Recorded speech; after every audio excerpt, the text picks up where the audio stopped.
Due to the graphic nature of this program, viewer discretion is advised.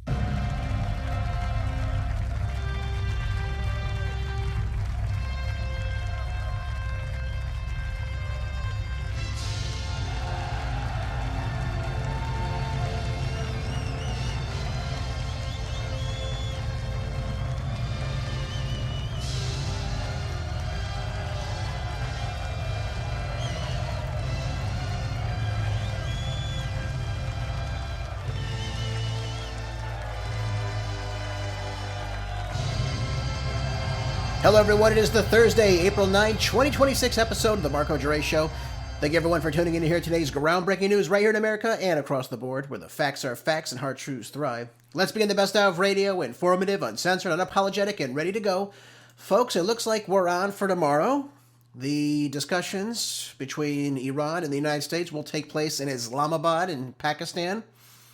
And it seems like, as of right now, everyone is heading to that destination right now. So we've got two different delegations, obviously. We've got Foreign Minister Arachi and Ghalibaf, the Speaker of the Iranian Parliament for Iran. And we've got Vice President J.D. Vance, along with Witkoff and Kushner, making their way as well. Now, why the two of them are heading to this negotiation is beyond me. I think a lot of it has to do with the fact that they refused to negotiate with both of them, and said they would only speak to someone like a J.D. Vance. I think that's what's taking place here, and that's why this is happening.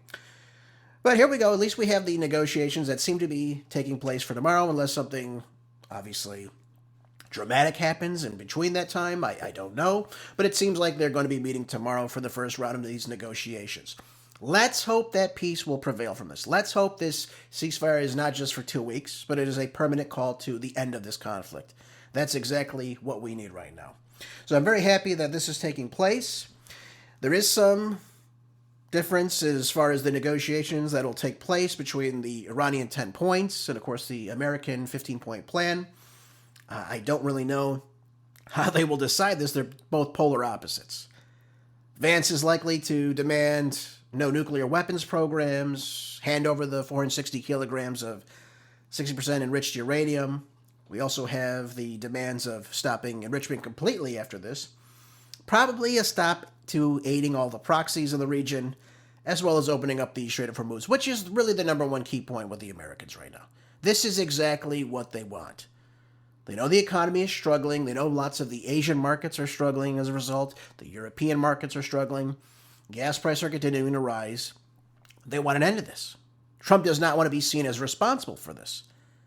So he's got to find a way out of this. And the only way out of this is through communication, through, obviously, negotiations, and then finding a peaceful resolution to it all. Now, does this mean that the Americans will give the Iranians everything? I don't believe that's true. I think there will be some concessions on both sides. But I really don't believe that the Iranians, for example, will just simply hand over their highly enriched uranium. I do not see that happening. I don't see them kowtowing and abandoning any type of enrichment in their own country, because I believe that the Iranians are the ones that hold the cards here. I do. The Iranians did not need to come to the table. They didn't need a ceasefire. They were winning this conflict. They were not begging President Trump, despite what we've heard on the mainstream media. It's the United States that wanted to come to the table. Iran got some push from the Chinese. No doubt there. China wanted them to get to the table because their economy is affected, because they import roughly about, I've heard 20%, I've heard 50%. So we'll say 20 to 50% of their oil imports come from the Middle East. They need this. They can't continue to have this bottlenecking of oil to their daily production of what they need in their country. So I think they were the ones kind of behind the Iranians. Yes, go talk. Let's get this going. We've got your back sort of negotiation with them. And I think that's why we're seeing this take place right now. I think a lot of it has to do with the Chinese. I'll just put it to you that way. Remember, we've got to understand something, though. The Iranian positions are going to focus on a mutual security treaty. They want it in writing. They want it confirmed by the U.S. Senate. Whatever it may be. Whatever provisions they want, they will negotiate for that tomorrow. They would probably like to have the U.S. leave their Gulf state bases for their army, military, what have you. They are going to tell the United States they will be charging a fee now for any ship that passes through the Strait of Hormuz. Now, how they work that out with Oman is up to them, but they will be charging a fee to get through. Right now, it's $2 million per ship to cross through the Strait of Hormuz. End of all economic sanctions, 100%. They will want this. They will ask for this. Again, they know they're winning this conflict. They know the United States is desperate. So they're going to put everything out on the table, and they will let the chips fall as they may, but they will continue to seek for these things. And if it's not to their liking, they'll walk away from the table. They'll say, all right, you won't relieve us of U.S. sanctions? Fine. We'll talk to you later then. Have a nice day. Oh, you're going to keep rebuilding your bases so you can continue to attack us later. Oh, that's great. Have a nice day. Oh, Israel's going to continue to bomb Lebanon and Gaza? Have a nice day. That's what it's going to be like tomorrow, should this all fall right apart. But I do think they're going to ask the United States to have Israel, because this is part of the ceasefire agreement, to stop attacking their allies, Lebanon particularly, to the north, Gaza, Syria, Iraq, all these locations, all their partners in the Middle East. We see a massive power shift happening right now in the Middle East. Iran is holding the cards, despite what Vance says. The Iranians are the ones holding the cards. Now, whether they get everything, I can't tell you. Whether the United States gets everything, I highly doubt it. If you're losing a conflict, why would the winning side come in and totally capitulate to you and say, yes, we'll give you everything you want. We'll appease you right now, United States. They're the ones winning. They don't need it. They can walk away tomorrow and just be totally fine with it. They can continue resuming what they're doing, and everything will go accordingly to how the Iranians want it. Remember, never forget this. They have said a ceasefire on all fronts or no ceasefire at all. That's exactly what they've said. They're very adamant about this. And should Israel continue to go and bomb Lebanon, for example, bomb inside of Beirut, then the war goes on, folks. It's just, if any of these provisions are not met, the war will go on. It's as clear as mud. Hopefully everyone can see through it. Now, does that mean that the United States will get nothing? I don't know about that. I don't think so. I think the Iranians will agree to no nuclear weapons because they have not sought nuclear weapons, despite what we're hearing on, again, the mainstream media. They will continue to say, okay, we agree to this. We've agreed to you now 3 times. We're not going to build a nuclear bomb.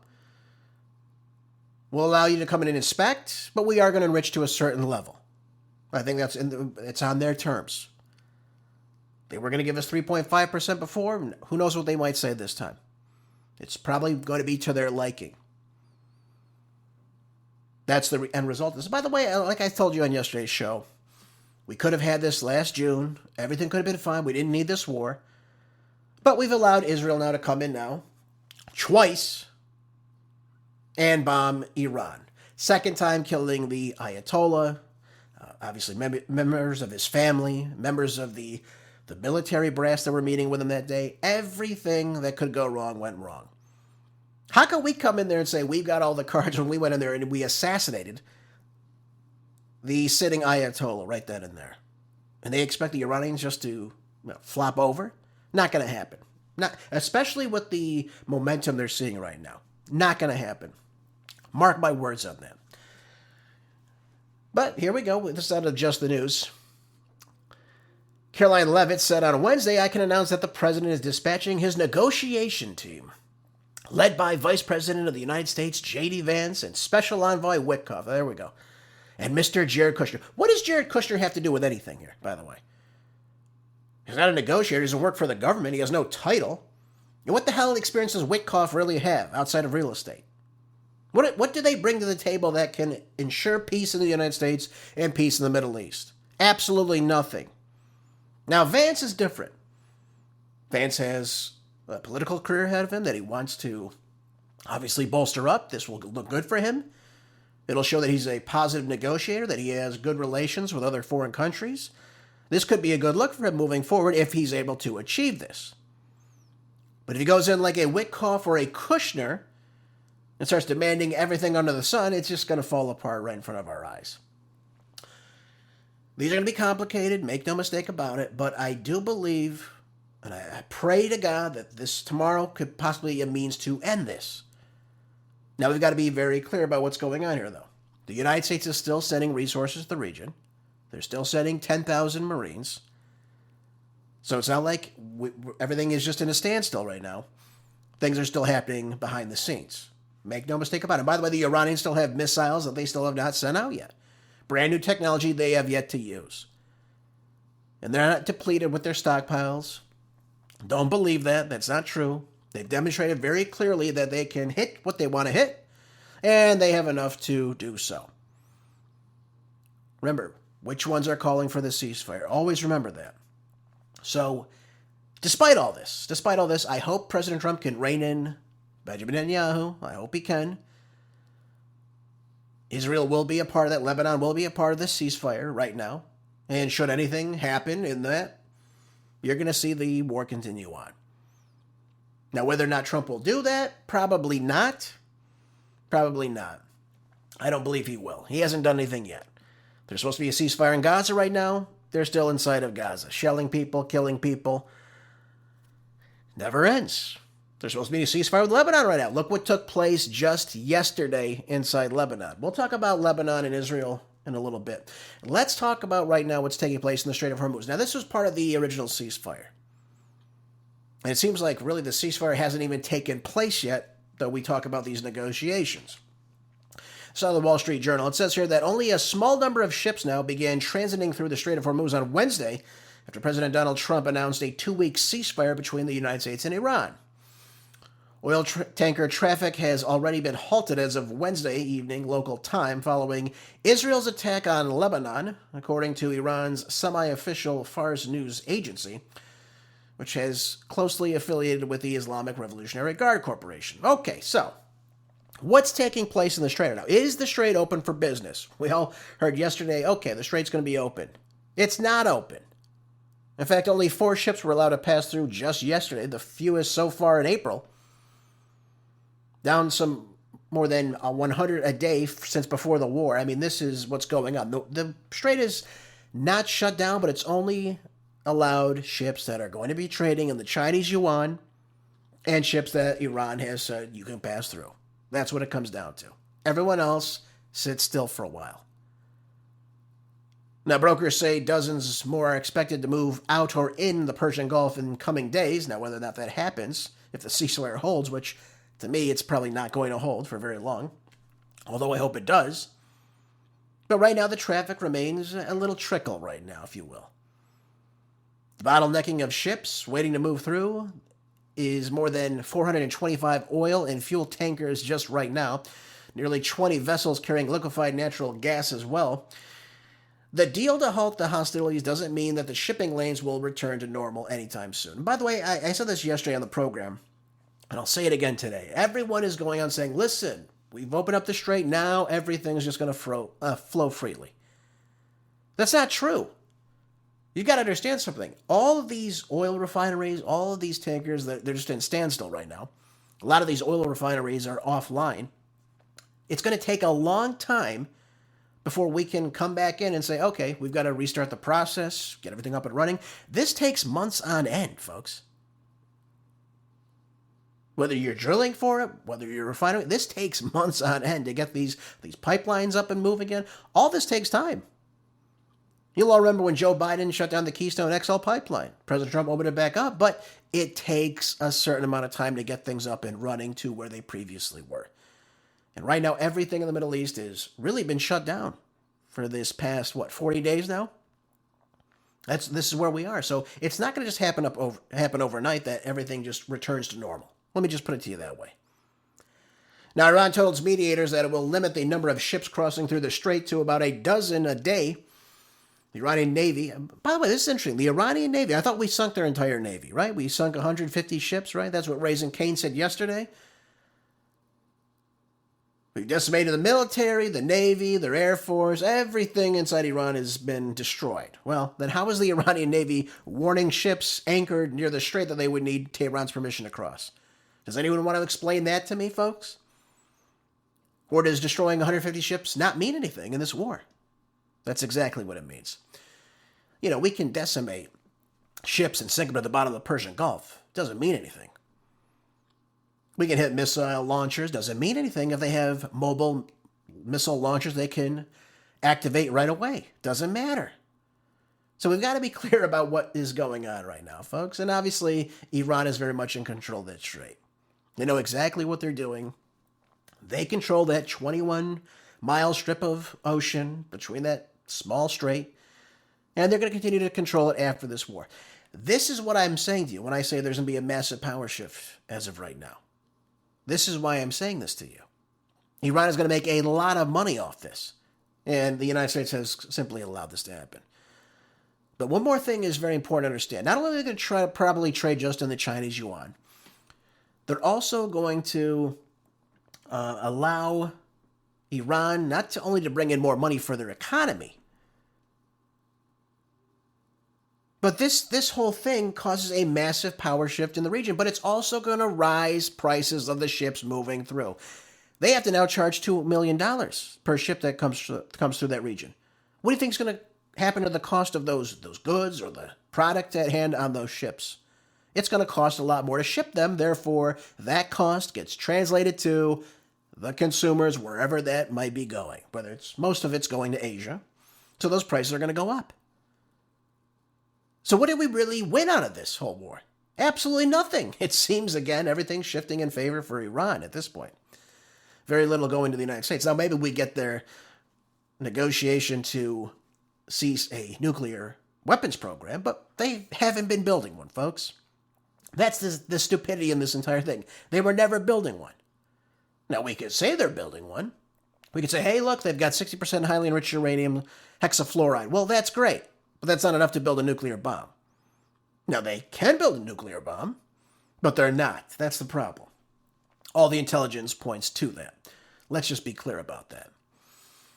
So here we go. We have Arachi saying on X that any movement through the strait must first coordinate with the Iranian armed forces.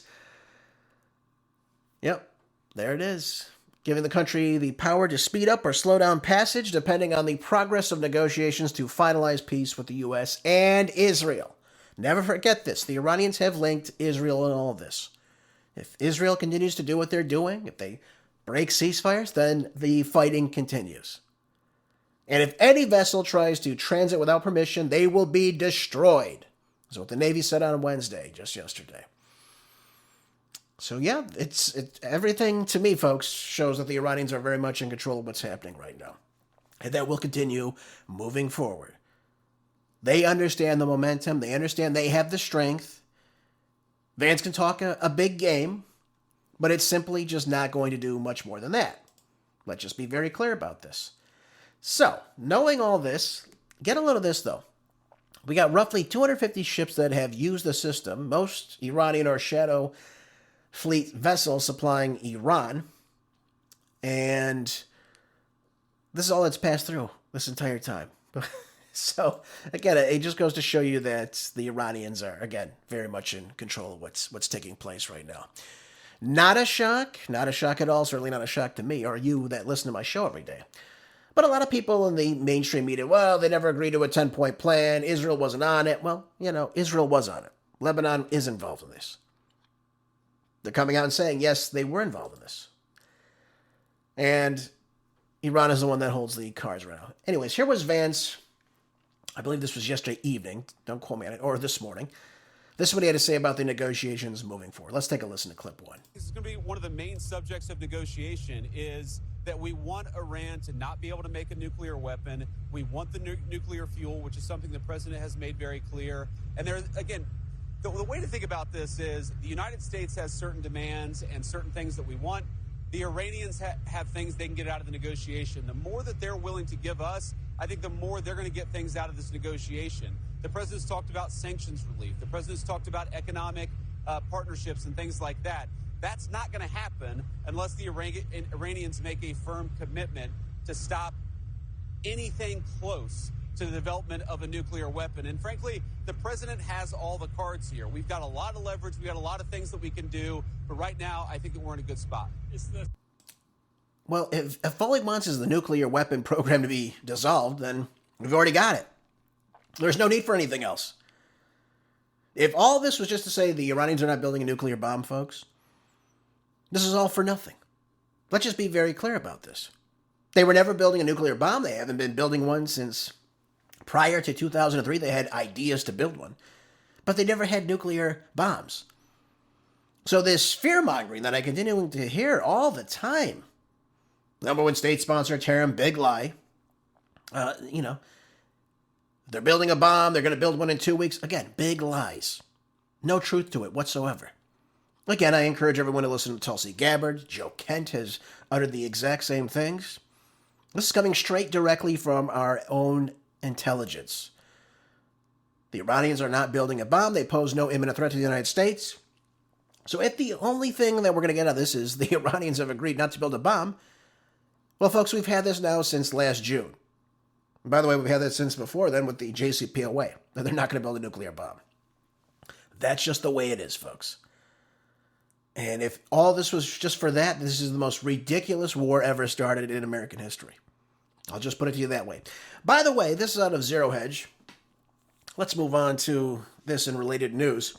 It says here that Prime Minister Netanyahu now says, in light of Lebanon's repeated calls to open direct negotiations with Israel, I instructed the cabinet yesterday to open direct negotiations with Lebanon as soon as possible.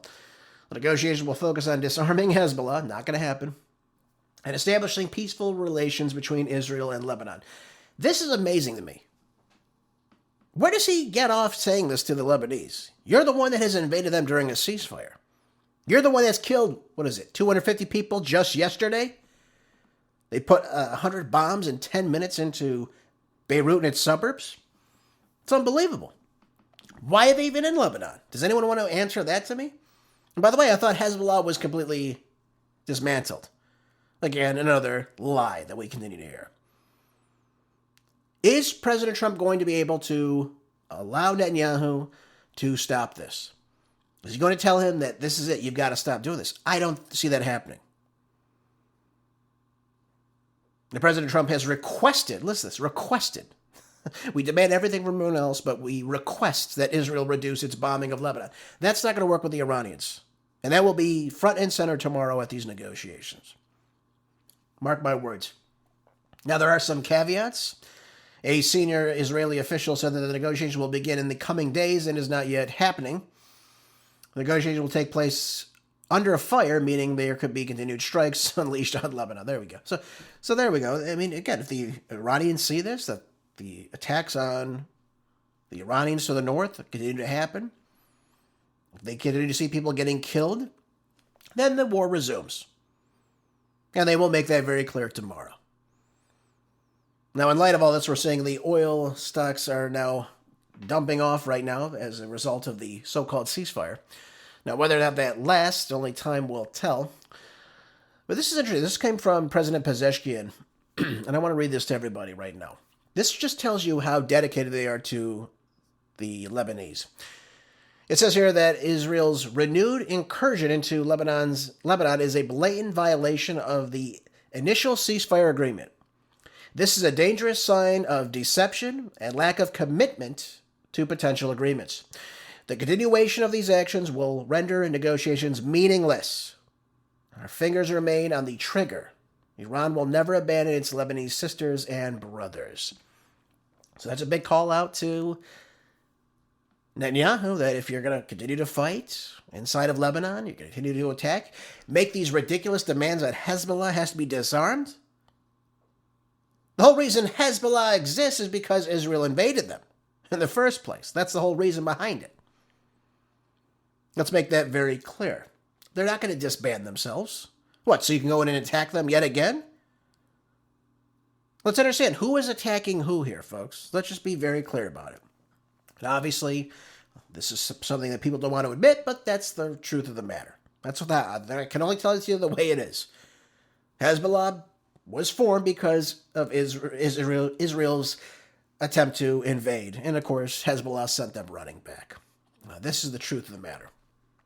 So there we are. Again, Pezeshkian's making it very clear.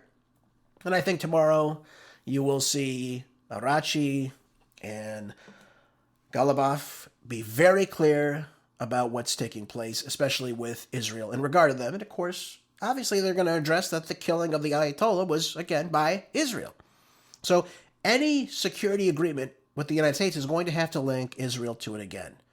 They want it in writing that there will be no further clandestine attacks, especially amongst factions inside of Iran itself.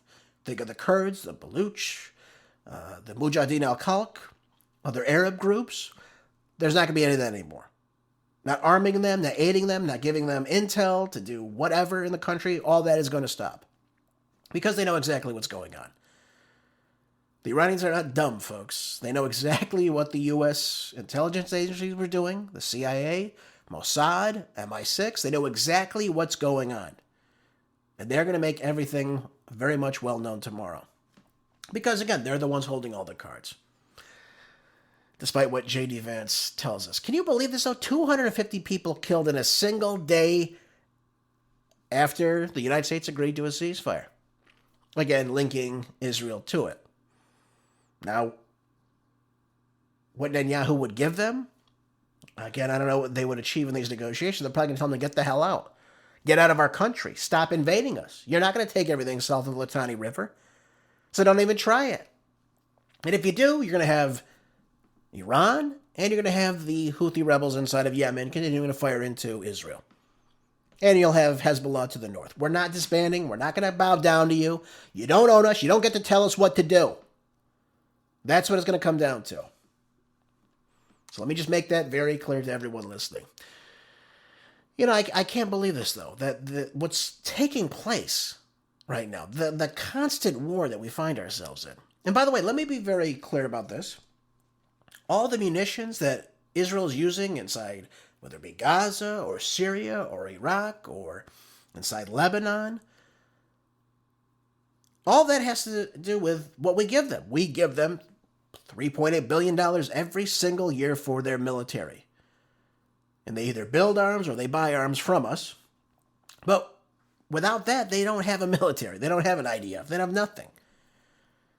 So if Trump is going to say, okay, we're going to have Hamas disarm, we're going to have Hezbollah disarm, we're going to have everyone in Syria disarm, you want this negotiation, then you've got to reel in Netanyahu.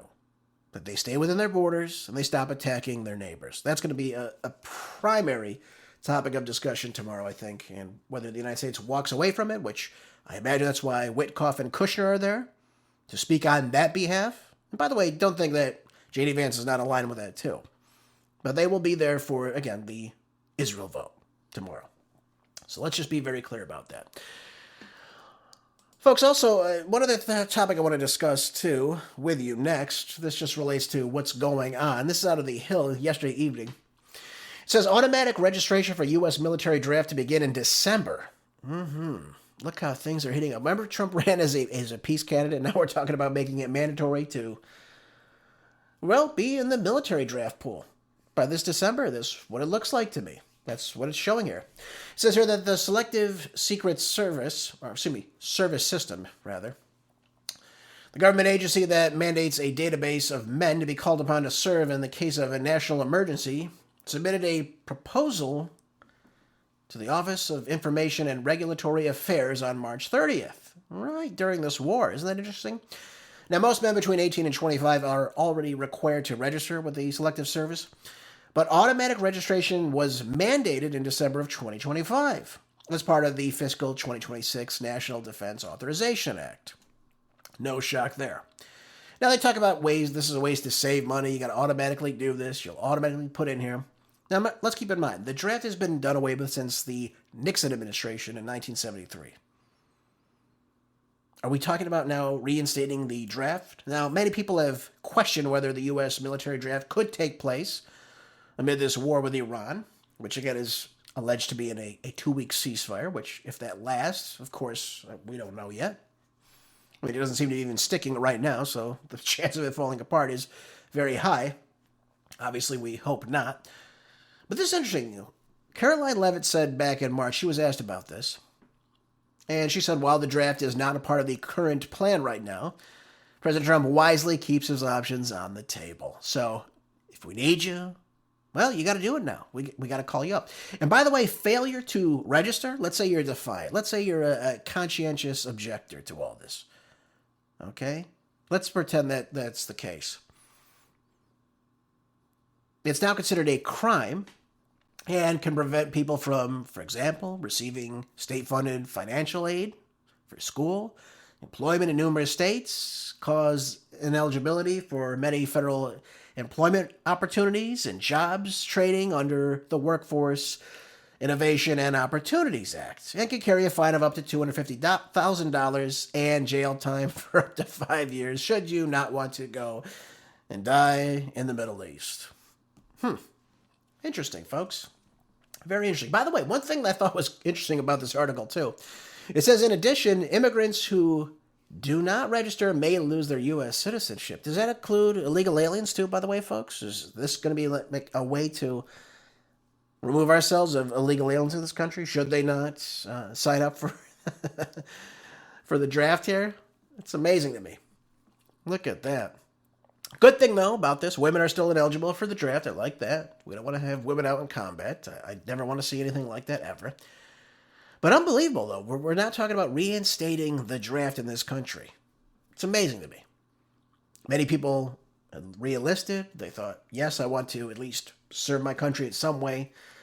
But Trump is a peace candidate. I feel safe having my kids enlist right now to serve for the country, to train and what have you. And now we're talking about drafting people. Now we're talking about just simply sending people off now against their will. It's amazing to me. So we might not have a volunteer army for very long, folks. Should this keep up? By the way, the only reason I bring this up to you, we talk about boots on the ground inside of Iran. Trump is really fresh out of options. He doesn't really have much more. Now he can continue a massive bombing campaign inside of Iran and hit civilian targets. He can do that. Of course, those would be war crimes, first and foremost. He doesn't want that. But we talked about controlling the ground inside of Iran. Well, they've got about 1 million-man army. They've got other recruits coming in. By the way, that's gaining momentum, despite what you've heard. But anytime you do a ground invasion, what I've been told is that you need at least a 3-to-4 ratio against the side you're going up against. So if you have, let's say, 1 million Iranians in their military, in the IRGC, let's say that is a number right now. That's the estimate right now, at least. They have at least 1 million-man strong army in a country of 93 million people. The United States only has 1.33 million are on active duty right now. Now you've got about 770,000 reservists and the Guard and what have you, and over about 700,000 civilians. So you don't have that number of the 3 to 4 million you would need to control that 1 million-man army and control the ground of Iran. If regime change is your ultimate goal, which really, from the start, that's what it really was all about. We were hoping that killing the Ayatollah would collapse the government. We'd come in, we'd usher in Pahlavi, and everything would be honky-dory. We call it a win. No nuclear weapons. We killed the great, terrorist state in the Middle East and the world, and everything would be great. Everyone would be fine, peace on earth again. Okay, well, it makes you wonder, though, is the reason why we're considering drafting now just to fill the army? So we can control boots on the ground in, say, the future? If we decide to go into Iran again, that way we have that available to us? I can't say that for sure, but I thought that was interesting looking at the statistics about all this. Is this why we need to have a draft again? Is this why we have to bring in more people? Because we don't meet those numbers yet. We can't control an army of 1 million people with just 1.3 million. We just can't do it. You got to have more people to do it.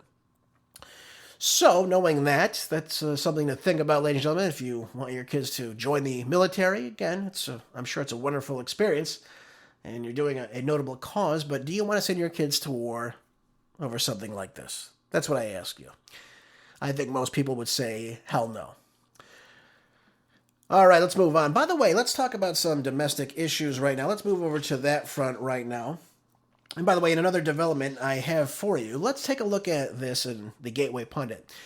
Laura Ingraham absolutely demolishes Mike Lawler. He's a Republican from New York. He calls himself a Republican. He sometimes is a RINO, I think. But he's pushing through this disastrous amnesty bill. And I have no idea why we're talking about amnesty right now, in a time when we have about 100 million illegal aliens in this country. Now, some of you are saying, wait a minute, Gerace. The figure is 22. We've heard 22, right? Yeah, that's the number. Well, folks, it was 22 right before Joe Biden opened up the southern border to the entirety of the world. That number's got to be at least 15, 20 million more now. So let's say it was 22. And that number was probably being very generous. Let's say it was 22, though. And Joe Biden let in 20 million illegal aliens. That number is at least 42 million right now. So let's say we have 42 million illegal aliens in this country. It's probably higher than that, but let's say that was the number. Just because we don't know the known gotaways, we don't know how many illegal aliens have birthed children here that would be illegal. Should the birthright citizenship be done away with in that regard? That means you have even more.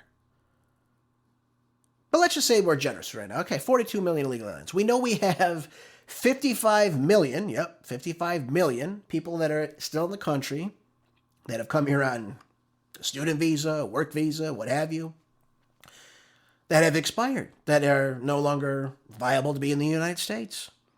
So that means you're upwards of, really, about 100 million people that do not belong here in this country. About a third of the country doesn't actually belong here. Isn't that something? When you really think about it, when you add up the numbers of what we estimate are the amount of illegal aliens, and then, of course, the people that are here on expired visas. It's a lot of people. And that's a big problem. I mean, 1 in 3 people don't really belong in your country. And you're talking about amnesty now? It's unbelievable. Now, it's called the Dignidad Act. I don't know why it's called that, but that's what it is. And Lawler said that, well, he really likes this idea of amnesty.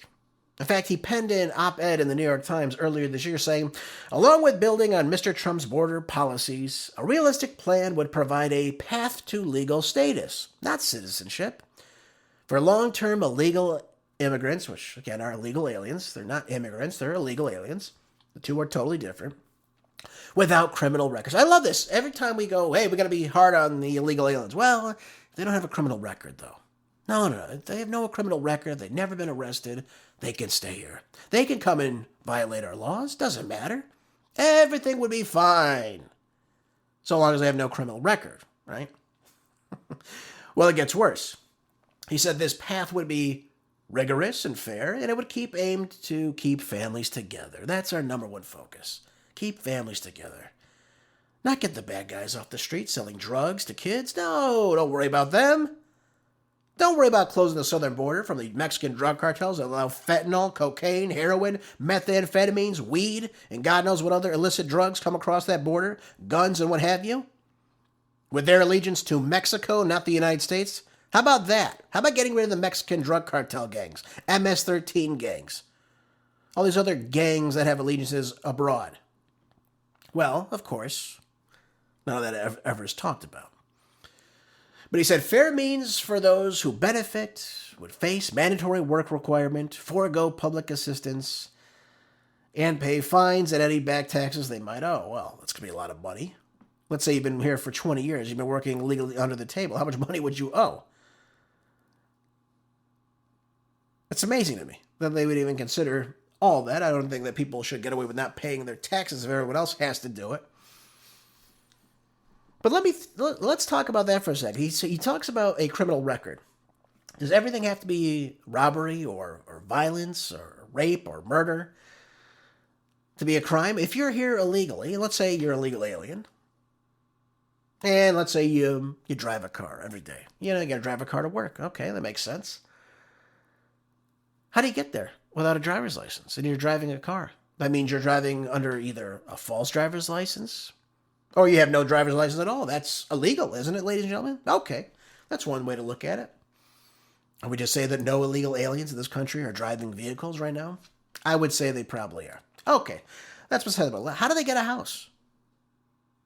Anytime I've had to rent or what have you, I have to show ID, proper ID. How are they able to show a proper ID when they can't get a proper ID? So are they renting illegally again now? That's another thing. Then they're working under the table. Well, that's illegal, isn't it not?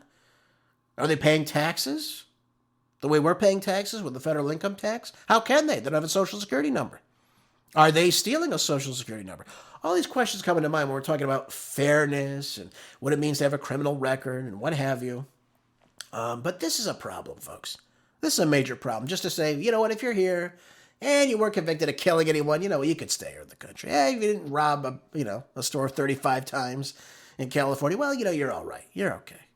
Okay, you're fine to stay here. It's ridiculousness.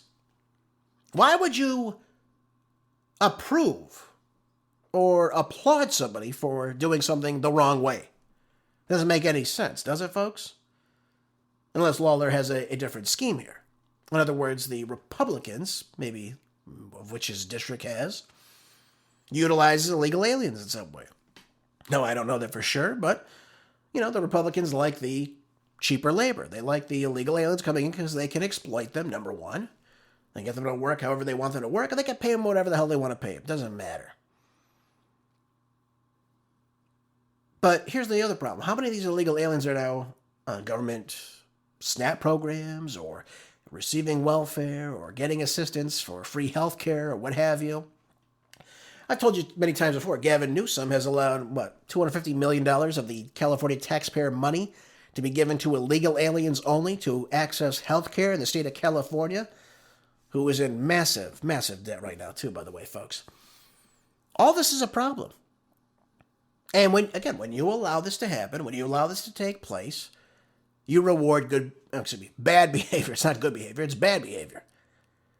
And what does that tell other people in other countries? Hey, man, you get here, you lay low for a while, don't get caught doing something, you're good, man. You're good. Here's how ridiculous this entire plan is. I'm going to play you their exchange. I mean, it's going to make you laugh how ridiculous this is, that we're talking about amnesty in a time when we should be talking about mass deportations. But why do we have Republicans that always seem to cave at the time we need them to be the most tough? That's what I want to ask you, the listener. Why would they go out and have a bill for amnesty when we should have a bill to get rid of people that are here illegally?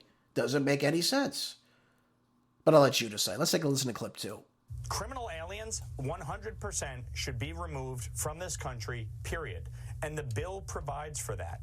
I don't want anyone getting a waiver. I don't want anyone getting a free pass. It's in the legislation. If you have committed a crime, if you have committed a crime, yes, I have, Laura. If you have committed a crime, you should be removed from the country, period.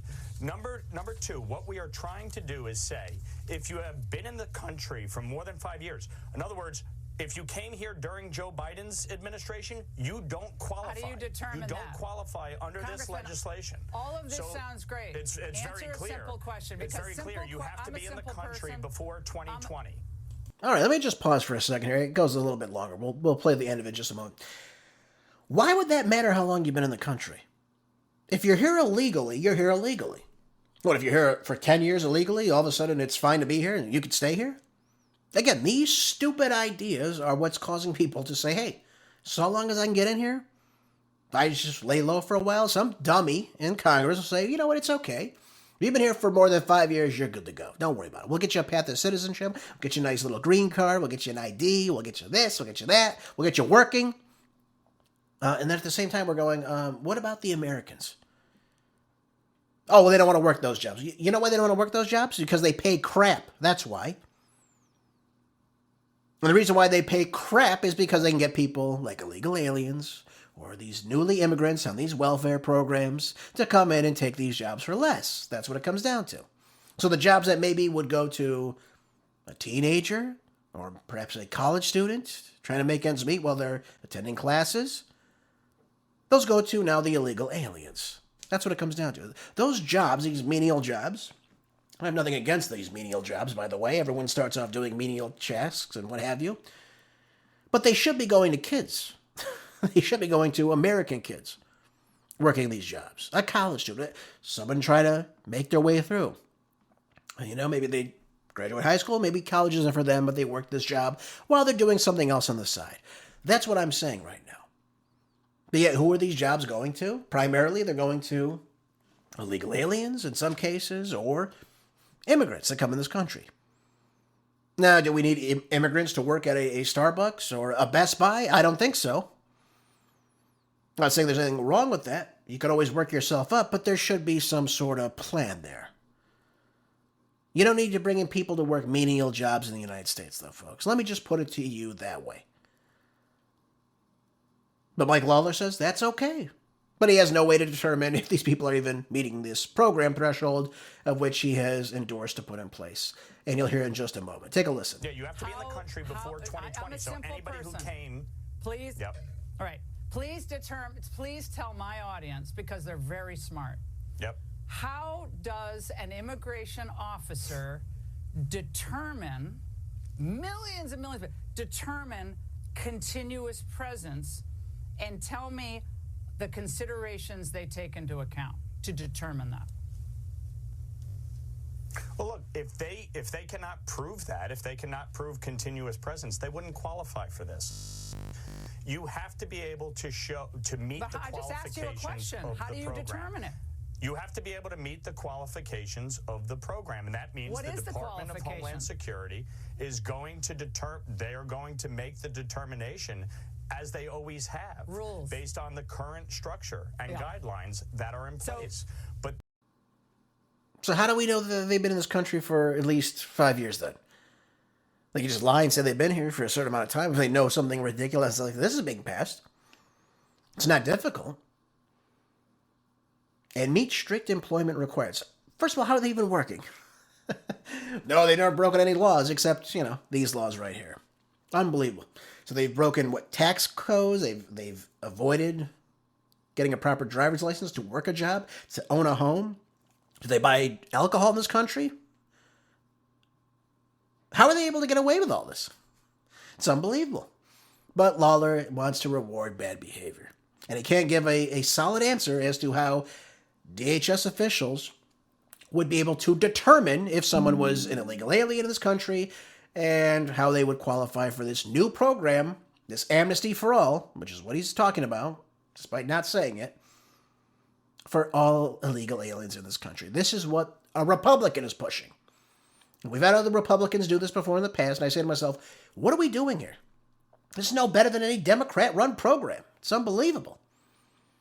But this is what goes for Republicans today in 2026, I suppose. Let's hope this is dead on arrival, as it should be. Folks, I want to talk about another very important topic here.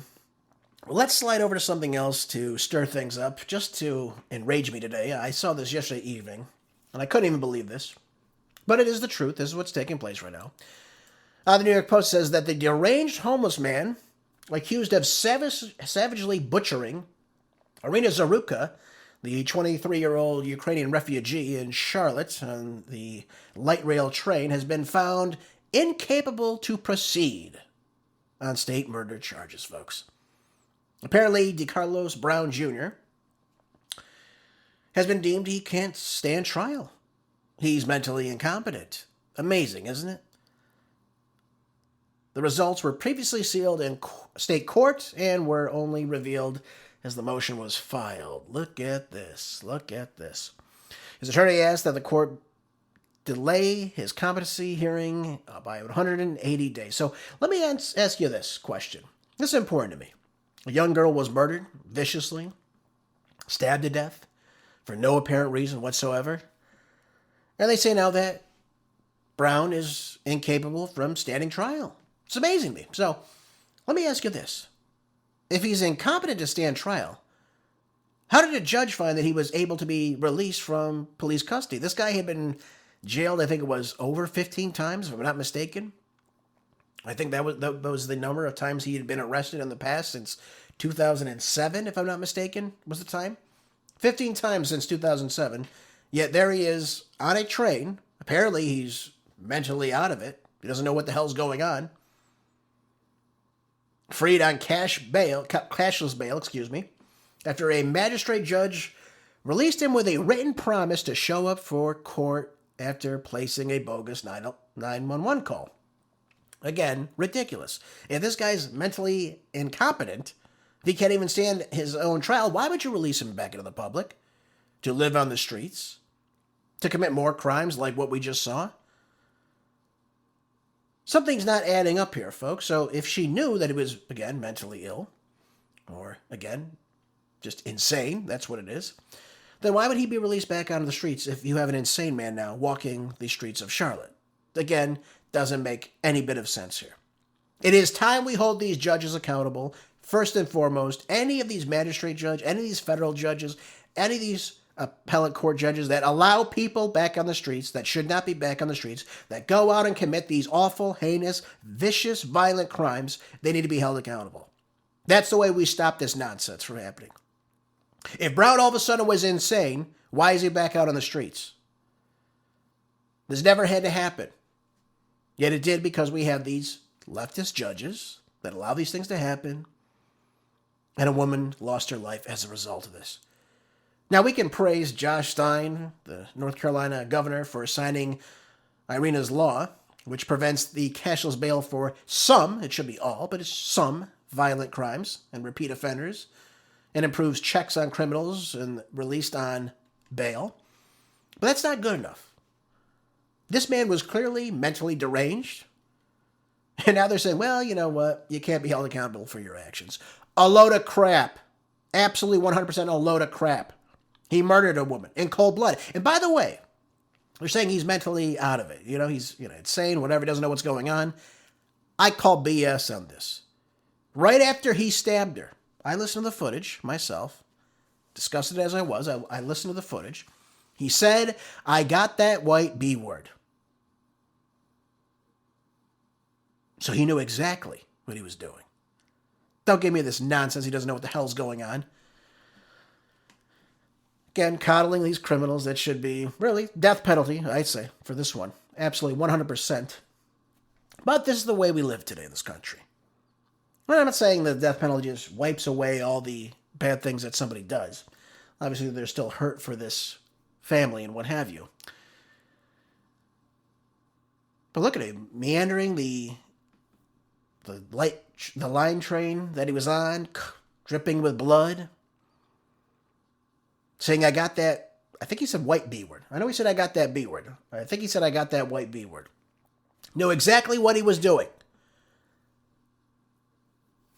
It's unbelievable. It's unbelievable we let people off like this. Unable to stand trial. What a load of garbage. 100%. 100% here. Yeah, it says he's a schizophrenic. So why was he released? Why would you release a homeless, violent, criminal, schizophrenic back on the streets? His crimes were assault and firearms possessions to felony robbery, going all the way back almost 20 years. And they let this guy back out on the streets to do this now. Unbelievable. This judge should be thrown in jail. She should be disbarred. And that's how we need to move forward with these things. 100%. I'm sick of it. I can't take it anymore. How many times do we have to see a man killing a young woman in this country before everyone starts to get upset about this? This has got to stop right away. It's got to stop. There's no other way to tell you any of this, folks. Now, before we wrap that up, I want to bring you one more story that kind of relates to all of this now. This is out of Slay News. It says the two Islamic terrorists indicted now for throwing bombs in New York City. Oh, yeah, remember them? Yeah, you don't remember these two, do you? Yeah, it went right away. Went right over everybody's head. The two Islamic terrorist suspects now that have been accused of attempting to bomb a protest outside of New York City Mayor Zohran Mamdani's residence last month have been indicted over ISIS-inspired attack. Who were the two Emmy Award winners that we're talking about here? Well, we're talking about the indictments of Ibrahim Qayyumi, 19. I guess he was going to grow up and become a doctor. Who knows? And Amir Balat, 18, were announced by the federal prosecutors as being indicted now. Very good. Now, they both tried to allegedly throw live explosive devices into a protest outside of Mamdani's Gracie Mansion residence on March 7th. They arrived in New York City after driving from Pennsylvania to launch the attack. So they crossed state lines, which again is a federal crime, to commit terrorism. Amazing, isn't it, folks? Two teenagers. Now, I looked up these two. I was curious about who they were and if they were here legally or when they got here. And it appears that Amir, who's the 18-year-old, was born to naturalized citizen parents. Both in 2017, they became naturalized, living in Pennsylvania. Now, it's unclear if he was born in the United States or abroad. Doesn't say that, but his parents were obviously immigrants to the country and became naturalized in 2017. Okay. Ibrahim, the 19-year-old, his parents are both from Afghanistan. Okay, nothing wrong with that. They were both naturalized in 2004 and 2009, respectively, but there's no place of birth for either of these two. So how would they become all of a sudden inspired by ISIS, ladies and gentlemen? links to ISIS, perhaps, from the one's parents from Afghanistan, maybe? I mean, I'm just throwing this out there. How would they both be inspired by ISIS to go out and throw bombs at people during a protest? Now, both suspects were now charged with 8 counts, including conspiracy to provide material support to a foreign terrorist organization. By the way, one of the largest terror organizations in the world, ISIS. Attempting of use of weapon of mass destruction and unlawful possession of destructive devices. U.S. Attorney Jay Clayton said that the suspects intended to carry out a deadly attack. Thankfully, the 2 schmucks couldn't activate their explosion devices to do anything. Thank God it didn't kill anybody. And were arrested very shortly after throwing these devices towards police officers. But I mean, the rhetoric from these two, same thing. We've got, them speaking to one another, talking about, for example, what they wanted to do. It's just ridiculous that we have to deal with teenagers now in the United States committing terror acts. It's awful. Awful to see this. Awful to see this. And again, I'm glad they're both getting tried for this. Listen to the conversation they were having. This is really ridiculous. Just can't wait for that bomb to go off and his freaking head, his body to get split in half. Bro, dead. God, what school did he attend? My goodness. All I know is I want to start terror, bro. I want to petrify these people. Now, a forensic analyst of the 2 unexploded devices confirmed that both contained explosives, according to the indictment. One of the bombs was thrown into the crowd and another dropped near the NYPD officers. Both were arrested shortly thereafter. Yep. And then, of course, you have Mom Dummy come out and say, violence at a protest never acceptable. No kidding. No kidding. How about saying this will not exist in my city? Anyone that does this, we will give them the harshest punishment possible. How about that? Be a mayor. Don't be conducive to these lunatics that think that you will go with anything because you're also a Muslim, Mr. Mayor. Come on now. Be hard on these guys. Don't be soft on these people. Violence, this is beyond violence. This is terrorism in your city. So stand up to these guys. This will never fly in your city, sir. How about a little bit more of that, a little bit of the leeway you're giving to these two? Well, this is where we are, folks. This is where we are. Okay, folks, we got one more article we'll go over today because time is running out. We got about 2 minutes remaining in today's broadcast. I hate that these shows go by so quickly, too, by the way. I feel like I'm just getting going, and all of a sudden I look up and the radio clock is just ticking now. This one's good, though. This one will leave you with a little bit of a smile on your face. It kind of goes into what we were talking about yesterday in Georgia. Out of Newsweek, it says the GOP gets early boost to flip seat in Kamala Harris' leaning district. It says preliminary results suggest Republicans could flip a competitive Anchorage assembly seat in a district that leaned towards former Vice President Kamala Harris at the presidential level.